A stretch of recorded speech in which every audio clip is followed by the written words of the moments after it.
атат? Менин пикирим негизинен жаман эмес. Бул дагы бир болсо бир бийлик менен өзгөчө мынакей президент Садыр Нуржоевич менен түздөн-түз байланышуу, бул тоже бир жакшы шарт түзүлдү деп ойлойм. Бирок ошол эле мезгилде бизде айтылган маселелерди президенттин тапшырмасы менен бардык министрликтерге бөлүп берилет. Мен дагы деле айтат элем, ошол министрликтер ошол маселени канчалык деңгээлде чечкенин президент көңүл буруп карап койсо, дагы бир мындай бир ачык айкын көрүнөт беле деген оюм. А так негизинен жакшы, жаман эмес, бирок эл ар бир региондон шайланып келген өкүлдөр өзүнүн регионундагы канчалык деңгээлде баягы көйгөйлүү маселелерди алып чыгып атканын мында дагы көрөбүз. Былтыркы айтылган маселелер үстүнө баягы көйгөйлүү мындай болуп аткан окуяларды айтып берген. Мунусун дагы мен ойлойм ошондой эле маселелер көтөрүлөт го деп. Бирок ошонун жыйынтыгы боюнча дагы менин сунушум Садыр Нуржоевич ошол тиешелүү берилген тапшырмаларды кайра министрликтерден дагы мындай бир жообун алып койсо дегенде ошондой эл ынанат беле деген оюм. Былтыркы суроолор абдан орчундуу, курч жана мындай бетке айтылган суроолор болду эле. Аны баардыгыбыз жумурай жүрүп баарыңыздар көрдүңүздөр. Эми быйылкы курултайды кандай планы кандай болот, кандай суроолор болот, аны убагы көрсөтөт, убагында келгенде көрөйлү. Бирок сиздер көтөргөн, мен өзүмдүн округумда болгон көтөрүлгөн маселелердин баягы жарты пайызы чечилгенге аракет кылышты да, кылган болчу. Демек, элдик курултай эл менен бийликтин ортосунда көпүрө болуп атат же боло алат? Эми мындай да, эми көпүрө дайыма эле жалаң эле курултай эмес да, биздин жогорку кеңештин депутаттары дагы түздөн-түз көпүрө эл менен тыгыз ич ара мындай сүйлөшүш керекпиз да, диалог болуш керек, биз албетте болуш керек да, тыгыз болуш керек, мен аны ойлойм. Ошон үчүн ушундай бүгүнкү күндө жакшы платформа түзүлүп берилип атат. Ошол жерден делегаттар ачык айкын, коркпой, үркпөй болгондой айтса, элибизге, журтубузга дагы, эң биринчи бийликке дагы бул жакшы нерсе да. Анткени ичинен билип алат да өзөгүн маселелердин баардыгын. Ошон үчүн бул нерсени баягы буга чейинки билесиздер, муну айт деген суроолорду бербей, ачык айкын бериш керек да президентке. Уялбай эле президент эле ошону туура кабыл алыш керек деп ойлоймун да. Эми курултай бул эң жогорку жыйын болуш керек. Эртең 5-күнү болот курултай, 5-6 күнү. Президенттин катышуусунда, жогорку кеңеш депутаттарынын катышуусунда бул жерде негизинен мамлекеттик деңгээлде идеологияны, тарыхыбызды, улуттун баалуулуктарын, тил маселесин, мен аркы келечектеги багытыбызды аныктаган чоң маселелер көтөрүлөт деп үмүт кылабыз, ошондой ишенебиз. Мына курултайда негизинен баягы бир жерден кресломдон айрылып калам, бир жерден кызматтан кетип калам, же бирөө мени коркутуп коет деген эмес, чыныгы элдин арасынан сурулуп чыккан, шайланып келген жөнөкөй, карапайым эл келип сүйлөйт. Андыктан 2 күн Кыргызстандагы негизги чыркыраган чындыктар айтылып, ал жерде ошол ажоого президентибизге көп маселелер түз жеткирилет деген үмүт бар. Анда көтөрүлгөн маселелердин аткарылышындагы көзөмөлгө алуу жагы боюнча оюңуз кандай? Коюлган талаптар? Алдыңкы жылы болгон курултайдагы көтөрүлгөн маселелердин дээрлик көпчүлүгү иш жүзүнө ачты. Анын ичинде билесиз да, негизинен баягы мектеп курулуштары, жол маселелери, социалдык маселелерге түшүп кеткен. Бул жолкусунда мен ойлойм, улуттун кызыкчылыгы, мамлекеттин келечеги, стратегиялык пландоолор боюнча маселелер көтөрүлөт деп. Себеби курултайдын дагы деңгээли көтөрүлдү. Ошол учурда шайлоолор жүргүзүлгөндө азыр курултайдын делегаттарын угуп атабыз. Мындай элге кадыры сиңген, акылман, ошол учурда мындай калыс сөзүн айткан инсандар келе жатат деп угуп атабыз. Демек 5-күнү мындай чындык чыркыраган бир чоң кеңешме болот деп ишенебиз. Эми буга чейинкисин көрдүңүздөр, былтыр коомчулук экиге мындай жаатка бөлүнүп калды. Мыйзамда түшүнгөндөр айтты, бул эч кандай жана конституциялык мыйзам жок. Башка мыйзам жоолор жок эле, токтом, анда негизинде мындай чакырып эле бир өзүнчө мындай орусча айтмакчы сабантуй болуп калды деп, экөө келишти, кетишти, эч кандай бир өзүнүн жанагысын тыянагында, жыйынтыгында бербеди, өзүнүн жанагысына жетпеди. Эми бул жолкусунда биз мына өзүңүздөр көрүп отурасыздар, конституциялык мыйзам кабыл алып бердик, башка бүт жанагыларды бердик. Анын негизинде өкмөт бийлик, аткаруу бийлик айтып атат, биз жоолорду жана башкаларды карап чыктык дешип атат. ошонун негизинде ар бир региондун өзү бөлүштүрүшүптүр. Мончадан делегаттар келесиңер курултайга деп. Анан кийин угуп атабыз. Мен мисалы бир район менен биздин Алабука району менен көрдүм. 10 делегат келебиз деди. Ичинде гендерный равенствону караптыр, аксакалдарды, жаштарды да карашыптыр. Бирок мен сурадым, кайсы берки менен келесиңер десем, так берки айтылган жок деди. Бизде ар ким өзүңөрдүн жанагы 10 мүнөттүк, 5 мүнөттүк жанагыңарды маалыматыңарды даярдагыла дептир. 2 делегат сүйлөйт экен.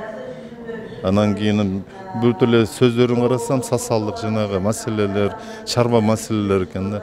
Эми бул мисалы ата-бабасынан калганда курултай дегенден кийин бул курултай чоң бир жанагыны айтыш керек болчу да. Ушул эле жерде мисалы мамлекеттин ордун 21-кылымда жаңы мисалы конституциянын негизинде биз баратабыз азыр. Президенттик жанагы менен ошол боюнча дүйнө өзгөрүп атат, коом өзгөрүп атат. Ошол жерде биз өзүбүз бир чоң көйгөйлөрдү көтөрүп, могу иш чарба жанагыдан чыгышыбыз керек эле да. Эми мындай да, курултайды биз мыйзамды кабыл алып бердик, мына быйыл кабыл алып бердик. Бул курултай деген 1 жылда 1 болот. Ошол убакта ошол курултайга келгендер аяктан дагы эми кандай шайланып келип атышат, алар бир эле жолу шайланат. Бир эле жолу келип, бияка келип шайлангандан кийин, шайланып келишкенден кийин 2 күн болот. 2 күндөн кийин уже курултай бүткөндөн кийин алардын эмеси бүтөт уже. Бүттү. Бир эле жолу шайланат да булар. Ошол эмеге катышкан эле. Андан кийин булар эми ошол биз эле депутаттар көтөргөн маселени ушуну эле көтөрүп атышат. Биз болсо ар бир бул Кыргызстан боюнча областтарда, райондордо кандай маселелер болсо ошонун баарын көтөрүп атабыз да, мисалы. Элдин көйгөйлөрүн айтып атабыз. Баягы эле ошол эле мектептерди айтып атабыз, садиктерди айтып атабыз. Ушул сыяктуу эле маселелер да булар. Булар деле ошол эле маселени келип айтып атышат. Бу жерден эмесин билбейт экенмин мен буга. Алардын кандай эмелерди көтөрүп аткандар. Былтыр ошол эле маселелер көтөрүлдү баары. Бул деле жакшы, бирок ошол биз көтөргөн маселелер бар, көтөрбөгөн маселелер бар. Алар келип ошолорду деле айтат. Аяктан деле кайсы маселелерди көтөрөм деп бизден деле сурап атышат. Ошол эле да баары. Айтылган маселелердин аткарылышы боюнчачы? Эми аткарылышы боюнча мына былтыркы жылы жакшы. Канча деген мына мектептер бүтүп атат, канча деген ошо бала бакчалар бүтүп атат, канча деген фаптар салынып атат. Мына быйылкы президенттин өзүнүн быйылкы жылы 100 мектепти бүтүрөбүз деп эсептеди беле. Почти ал мектептери бүтөйүн деп калды да. Мына финансирование мурункудай эмес. Мурун биз ушул мурунку 6-чакырылышта депутат болуп жүргөндө ушу 1 миллион которуп берип койчу, 2 миллион которуп берип койчу ушул мектепке деп жүрчүбүз. Быйыл болсо андай эмес. Ар бир ошол мектептерде ошол куруп аткан компаниялардын счетторунда 10-15 миллиондон акчалар бар. Быйыл курулган жагынан эме жок, строительдер жок болуп атат. Быйылкы жыл ушундай болуп калды да. Атак акча жагы вроде маселеси жок, баары жакшы. Бүт баарына камсыз кылып берип атышат. Канча деген мектептер бүтүп атат мисалы. Демек, курултай эл менен бийликтин ортосунда көпүрө боло алды десек болобу? Болот. Эми биз деле эл менен депутаттар деле ушу эл менен бийликтин ортосунда көпүрө болот атпайлыбы? Биздин, конечно, өзүбүздүн кылып аткан жумушубуз пайда биз мыйзам чыгарышыбыз керек болчу. Ошо мыйзамдарды көзөмөлдөшүбүз керек болчу. Бирок эл шайлагандан кийин биз элдин маселесин көтөрөт экенбиз да баарыбызчы. Ар бир болуп аткан нерсени эл билет. Биз болсо эми анан ошо эл менен жолукканда маселелерди айтып атат, биз ошолорду алып келип бияктан бул трибунадан айтып атабыз. Барып дагы сүйлөшүп атабыз, президентке да кирип айтып атабыз, Акылбек Өсөмбековичке да айтып атабыз баарына. Бирок жакшы, мына 2 жылдан бери көп объекттердин баары бүтүп, мындайча айтканда иш жылып атат да. Негизи юристтер жакшы билишет. Бизде ТГП бар, теория государственного права. Ушул теория государственного права ар бир мамлекетте бийлик бутактардын бири бир нече институттар иштейт. Бул аткаруу бийлик, мыйзам чыгаруу парламент иштейт жана сот система. 4-чү бийликтин бутагы бул массалык маалымат каражаттары эсептелет. Анан кийин мыйзам чыгаруу бул орган, шайлаган орган. Депутаттар элдин чыккан өкүлдөрү, ошондуктан биринчи иретте ушул бийликте иштеп аткан институттар эң жакын иштеп аткан бул парламент болуш керек. Принцип боюнча айтып атам. Ошондуктан бизде мындай көпүрөнүн функциясын ыйгарым уктарын биринчи иретте жогорку кеңеш алып барышы керек саясатты. Кандай алып барат?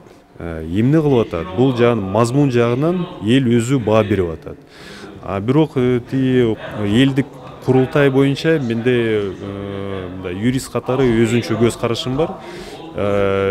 Менимче болгон сунуштар боюнча бул башка бийлик бутактарынын ыйгарым уктарын бияка салып коеюн деген.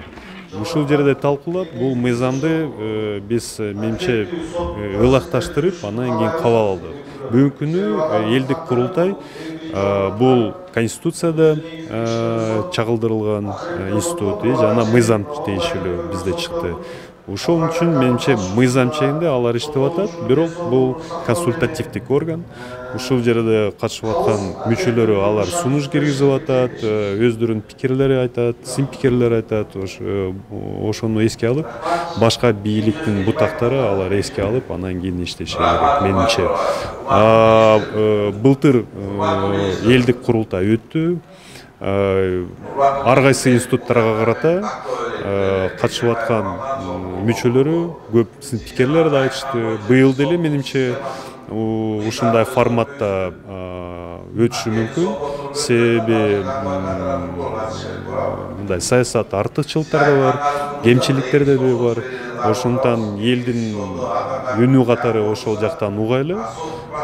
Негизи бул элдин көпүрө, элдин жана аткаруу бийликтин ортосунда көпүрө катары ыйгарым уктарын биринчи иретте бул жогорку кеңеш алып барышы керек.